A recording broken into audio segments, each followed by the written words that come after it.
So lack of weed did not make it into the top 5 list of what tourists hate most about Iceland. Tell them. I hate Iceland! Somebody said if he had known how relaxed custom was, he would have brought some weed, which is definitely not a very good idea. The customs officers are behind a one-way mirror, so you can't see them. They might show up seemingly out of nowhere and arrest you and at the very least ruin your trip. Or you might end up in a super nice European jail and get a free college degree. There definitely isn't a lack of weed in Iceland either. Icelanders are pretty good at growing weed, allegedly. Hi, my name is Carl, I'm a native Icelander. So somebody asked on Facebook what was the #1 thing they hated the most about their trip to Iceland, and I tallied up all the answers. It got a ton of engagement. So there's a big list of things that people hate about Iceland, some they hate the most. Let's check out the top 5. And counting down from number 5 is, you guessed it, other tourists. Apparently, tourists hate other tourists. Does that work?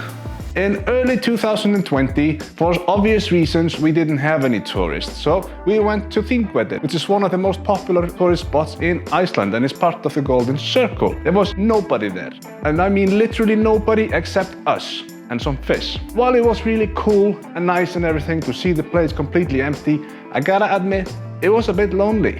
So I think if you just respect one another and respect nature, respect the rules, it shouldn't be a problem. And don't worry, if there's too many of you, we'll probably try to stop you somehow. I don't know how, we like money. Number 4 is the food. And I think that's maybe built on some kind of a misunderstanding, because most people were saying, I don't like lamb and I don't like fish, so the food was terrible. Well, we have everything. Really. We get our food pretty much from Europe and America, so if you're from either of these places, you should find something to your liking. And I definitely do recommend trying new things, even if you think you might not like them, like skyr and rye bread, and even the fish. It's basically the same one you get in England, only these small pieces. And somehow more expensive, I think. Let's go find out. So we traveled to jolly old England with a small production crew just to find out how much a fish and chip costs. It's like This is the small one. bigger than my hand. Wow. Yeah, so it's like 2,000 kronis in England. So maybe I should have done some research first. As it turns out, the fish and chips in Iceland is less expensive, but I bet it's smaller. I was gonna go to a fish and chip shop and find out, and then the government sent me a message saying I was in quarantine. So this is my home now. You won't find the McDonald's, but you will find something like a budget McDonald's. Somebody who had the McDonald's franchise didn't want to pay for it anymore, rebranded it Metro, and now it has everything that McDonald's offered about 10-15 years ago on the menu. They haven't bothered to update it. Fair warning, if it's somebody's trying to tell you that we eat weird shit like ram testicles and rotten shark, then they're lying. People who eat this shit are people who are pretending to be cool. Why would you want to eat something that smells of ammonia and makes you cry? Number 3 is the accommodation and car rentals. So here you get what you pay for, obviously. With a car rental, many of the complaints were for them to break down, and some people call a flat tire breaking down. If you are going to drive around a country that is known for vast nothingness and expect to get roadside service for free, you are pretty wrong. At least learn how to change a tire before you do that, and then you should be fine. And obviously a decent insurance. If you don't know how to change a tire, I recommend this temporary repair kit.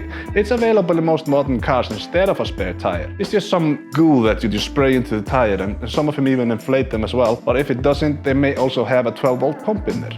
Learn how to use it.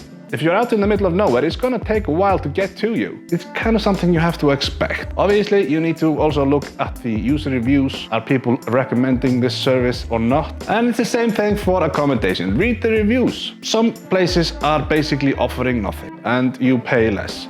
You get what you pay for. Number 2 on the list was not enough time. Well, I've lived here for, let's see, 33 or 4 years. I lived in England for a bit. I haven't seen everything. I haven't really been trying, to be honest. There isn't really anything that you would call enough time. But if you want to explore areas in detail, I recommend you maybe book more trips than one. Because if you're gonna go the whole circle and see pretty much everything, it's gonna take a few weeks, at least. So maybe focus on an area like the Westfjords, or only the north, or only the east, or only the south. And you might need more time for the south because it has a lot of places of interest. It's quite dense. In the east, you're probably gonna be doing more driving, and in the north as well. There is this one piece of the corner you don't really need to visit because according to Kids News, it's a shithole. I haven't been, so I don't know. It's probably not a shithole. And when you're booking a trip, expect some days to be like this or with zero visibility. Fog is very likely at some point. Make sure that you have some activities you can do indoors that you can actually grab if the weather is unfavorable.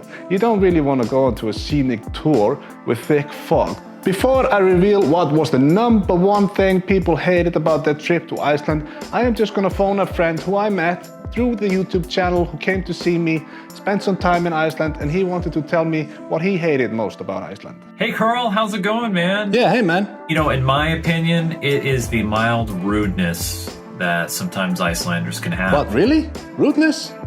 Maybe that's just a culture thing, you know, Icelanders are not really much for chit-chat. Maybe it's subtle, maybe they don't realize it, but yeah, it can definitely be the mild rudeness for sure. I'll give you one more in case that... I said we're not interested in chit-chat.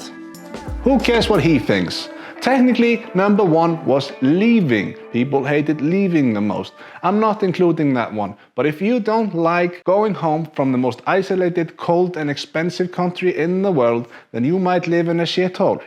So the real number one was, in fact, the weather. What a surprise! If you come to Iceland, expect a few days to be shit. But the weather can also be kind of fun.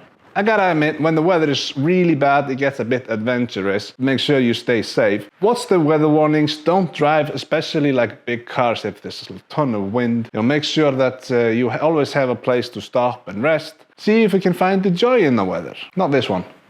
This one's shit.